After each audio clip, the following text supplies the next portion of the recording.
Today we're going to break down a piece of highly stylized political commentary and see exactly how it builds such a powerful, almost mythic narrative. So let's get right into it. Right off the bat, the source material we're looking at kicks off with this incredibly high-energy statement.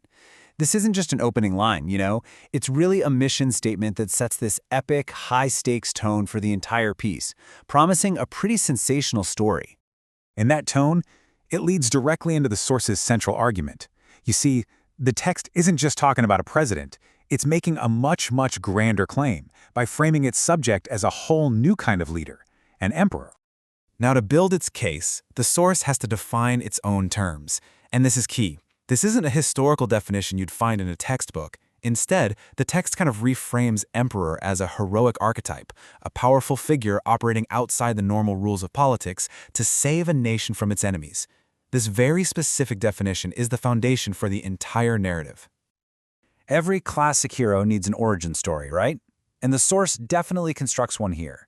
It portrays its subject not as someone who just decided to run for office, but as a figure who was destined for this role, answering a kind of prophetic calling that began decades earlier. And to build this origin story, the source highlights these key moments.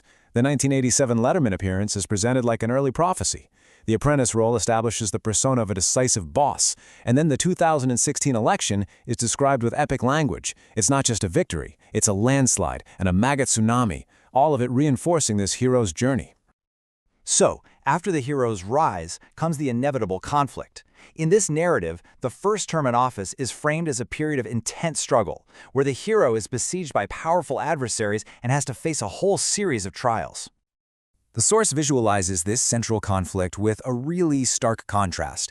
On one side, it presents a list of what it calls monumental successes, and on the other, it details a series of what it labels unjust persecutions. This side-by-side structure frames a very clear hero versus villain dynamic. The source portrays these trials as nothing short of existential threats.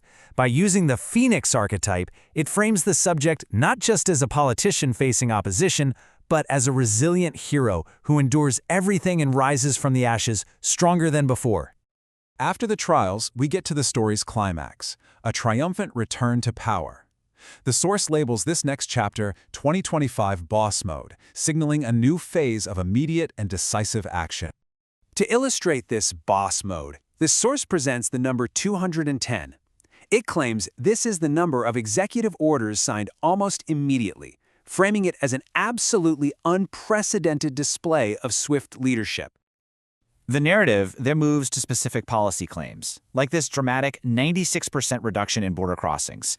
The source says this was achieved in just 5 months, presenting it as a direct result of this new, decisive approach. Building on its border claims, the source links its broad policy to tangible outcomes. It highlights specific actions, like deportations and the passage of new laws, to paint a picture of a newly secured nation. The source uses specific, really positive figures to create its picture of economic success. It presents metrics like low inflation, cheap gas, and a large tariff surplus to argue the economy isn't just recovering, but booming. To further bolster its economic claims, the source cites a massive $7.6 trillion in new investments. This chart shows a breakdown, and the text specifically highlights a $500 billion investment from Apple as the centerpiece of this claimed economic revival. Shifting to the world stage, the narrative presents this rapid-fire sequence of foreign policy achievements. It lists peace plans, ceasefires, and military actions as quick, decisive wins, portraying the leader as effectively resolving complex global conflicts, which reinforces that emperor thesis. And now, we come to the final act of this heroic narrative.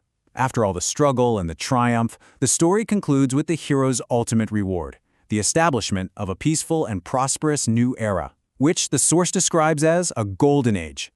And this is the promised vision. The source paints a picture of a future where all political enemies are vanquished, the economy is sustained, global peace is achieved, and an America First policy is made permanent.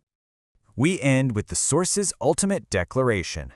This final line cements the narrative's transformation of a political figure into the mythic emperor it set out to define from the very beginning.